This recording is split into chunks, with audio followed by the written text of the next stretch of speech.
দেখেন ওই মানে ফ্যাক্ট বেসিস আলাপ তো আসলে হয় না বাংলাদেশে, আনফরচুনেট জায়গাটা হচ্ছে ওইটাই।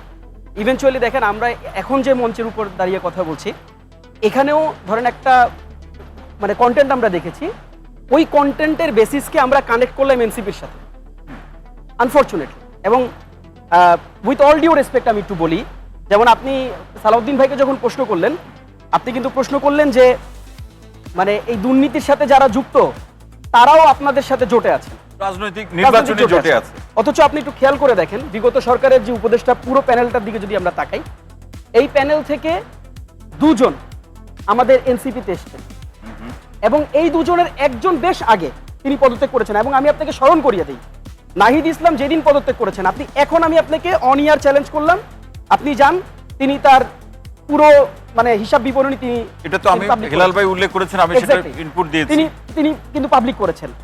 এবার আসেন যার ব্যাপারে সবচেয়ে বেশি আলোচনা সমালোচনা হয়, আসিফ মাহমুদ সজীব ভুইয়া। কেন আলোচনা সমালোচনা হয় এটা আমরা বুঝি, এই জন্য বুঝি যে আসিফ মাহমুদ সজীব ভুইয়ার যে দূরদর্শিতা আছে, এই দূরদর্শিতাটাকে পলিটিক্যালি অনেকে ভয় পায়, তো ফেয়ার করে, যার কারণে হয়তো তার বিরুদ্ধে নানা রকম অভিযোগ আসে, নানা রকম অভিযোগ তারা করে।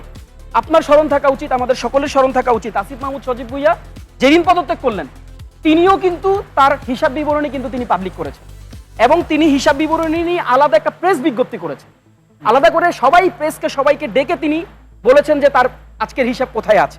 কাজেই দেখেন নাহিদ ইসলাম যে কাজটা করেছেন সেই কাজটা, সেটাই আসলে আমাদেরও প্রশ্ন সেটাই। নাহিদ ইসলাম কিন্তু এই কাজটা সংসদে করেছেন। সালাউদ্দিন ভাই যেটা বলেছেন, যেটা হেলাল ভাই বলেছেন ইতিমধ্যে, যে দেখেন সংসদ এটা একটা লেজিটিমাইজ জায়গা, এই জায়গাটা আপনি ভুইফোর আলোচনা করলে হবে না। এবং আপনি যখন কোনো অভিযোগ আনবেন, এই ধরনের সেন্সিটিভ কোনো অভিযোগ যখন আপনি আনবেন, অবভিয়াসলি এই অভিযোগটা এভিডেন্ট হইতে হবে। উইদাউট এভিডেন্স আপনি কিন্তু সেটা পুশ করতে পারেন না। এই জায়গাতে রিয়াজ ভাই সেটা হচ্ছে যে প্রতিমন্ত্রীর কাছে সুনির্দিষ্ট অভিযোগ না থাকলে, যেটা আপনি বলছেন সংসদ তার ভুইফোর আলোচনার জায়গা না, যা খুশি তাই বলার জায়গা না, এখানে তার কাছে সুনির্দিষ্ট অভিযোগ না থাকলে তিনি একজন সংসদ সদস্য, এখানে দুজন সম্মানিত সংসদ সদস্য আছেন, তিনি প্রতিমন্ত্রীর পদমর্যাদা আছেন, তার মতো লোক কি এই ধরনের কথা বলবেন তার কাছে সুনির্দিষ্ট অভিযোগ ডকুমেন্টস না থাকলে? এটা তো আপনি ধরে নিচ্ছেন। দেখেন একটা সম্ভাবনার উপর ধরে নিয়ে তো আপনি আলোচনাটাকে রান করতে পারেন না। ধরেন আজকে আমরা এমন একটা সেন্সিটিভ বিষয় নিয়ে ডিসকাস করছি, এখন কি আমি এভাবে করে ধরে নিব যে একজন, যেহেতু তিনি একজন প্রতিমন্ত্রী, যেহেতু তিনি সরকার দলের একজন প্রতিমন্ত্রী, যেহেতু তিনি একজন মানে দায়িত্বশীল ব্যক্তি, কাজে তিনি বলেছেন এটা হইতে পারে, এই হইতে পারের উপর ধরে তো আপনি অভিযোগ প্রমাণ করার আসলে আপনার সুযোগ নাই। Rather what you can do, we can wait. আমরা দেখি নাহিদ ইসলাম তো এটা ওপেন চ্যালেঞ্জ করেছেন এবং এটা কিন্তু পার্লামেন্টে চ্যালেঞ্জ করেছেন, তাই না? আর এই চ্যালেঞ্জটা কিন্তু এই চ্যালেঞ্জটাও ইনফ্যাক্ট মানে ইলেজিটিমেট কোনো চ্যালেঞ্জ না। নাহিদ ইসলামের চ্যালেঞ্জ আপনি গ্রহণ করেন, আপনার কাছে যদি এভিডেন্স থাকে আপনি প্লেস করেন সেটা।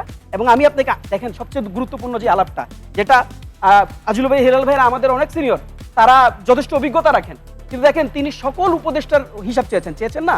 আচ্ছা আমি খুব সম্মানের সাথে একটা প্রশ্ন করি, সকল উপদেষ্টার হিসাব আপনি চান, তাহলে খলিল সাহেবের হিসাব না নিয়ে তাকে মন্ত্রী বানালেন কেন?